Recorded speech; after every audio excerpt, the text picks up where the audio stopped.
રાષ્ટ્રીય રાજધાની દિલ્હીમાં સોમવારે થયેલા કાર બોમ્બ વિસ્ફોટ બાદ સુરક્ષા એજન્સીઓ હાઈ એલર્ટ પર છે અને વિસ્ફોટને આતંકવાદીઓ સાથે જોડી રહી છે। ત્યારે કેન્દ્ર સરકારે બુધવારે સુરક્ષા પર કેબિનેટ સમિતિની બેઠક બોલાવી છે। અગાઉ 22 એપ્રિલે પહેલગામમાં થયેલા આતંકવાદી હુમલા પછી સુરક્ષા પર કેબિનેટ સમિતિની બેઠક મળી હતી, જેના થોડા દિવસો પછી લશ્કરી કાર્યવાહી કરવામાં આવી હતી। હવે ફરી જ્યારે કેબિનેટ સુરક્ષા સમિતિની બેઠક મળવાની છે ત્યારે ઓપરેશન સિંદૂર પાર્ટ 2 ના ભણકારા વાગી રહ્યા છે। શું છે આખી વાત, વિગતે ચર્ચા કરીએ। નમસ્કાર, હું છું રિયાઝ, સ્વરાજમાં આપનું સ્વાગત છે।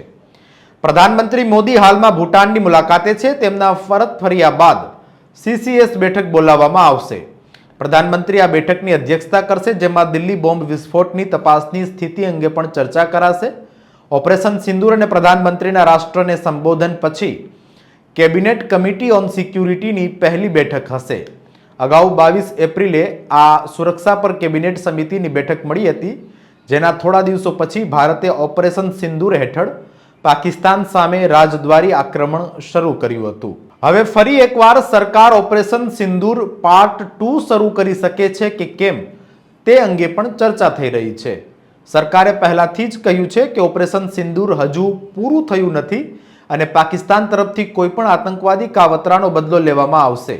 સરકારે એ પણ સ્પષ્ટ કર્યું છે કે કોઈ પણ આતંકવાદી કૃત્યને યુદ્ધ ગણવામાં આવશે। તેથી એવી શક્યતા વધી રહી છે કે ભારત ફરીથી પાકિસ્તાનમાં આતંકવાદી ઠેકાણાઓનો નાશ કરી શકે છે અથવા તેમની સામે કડક કાર્યવાહી કરી શકે છે। જો કે દિલ્હી બોમ્બ વિસ્ફોટને હજુ સુધી આત્મઘાતી હુમલા તરીકે પુષ્ટિ થઈ નથી। 2 પાકિસ્તાની આતંકવાદી મોડ્યુલ જોડાયેલા છે। શાહીન જૈશ-એ-મોહમ્મદ સાથે જોડાયેલ છે। આ દરમિયાન ભારત દ્વારા સંભવિત કાર્યવાહી અંગે પાકિસ્તાનમાં ગભરાટ છે। પાકિસ્તાનના રક્ષા મંત્રી ખ્વાજા આસિફે જણાવ્યું છે કે તેમનો દેશ હાલમાં યુદ્ધની સ્થિતિમાં છે। પ્રધાનમંત્રી હાલ ભૂતાનની મુલાકાતે છે। ત્યાંથી પરત ફર્યા પછી કેબિનેટ કમિટી ઓન સિક્યુરિટીની બેઠક મળશે, એટલે કાર બ્લાસ્ટ અંગે તપાસની સ્થિતિ વિશે ચર્ચા કરાશે અને ઓપરેશન સિંદૂર પાર્ટ 2 અંગે પણ કોઈ ચર્ચા થાય તેવા એંધાણ વર્તાઈ રહ્યા છે। પરંતુ હાલ સોશિયલ મીડિયા પર જે ચર્ચા ચાલી રહી છે તે પ્રમાણે ઓપરેશન સિંદૂર પાર્ટ 2 ના ભણકારા વાગે છે। હવે બેઠક મળે તેમાં શું નિર્ણય આવે છે તેના પર બધું નિર્ભર છે।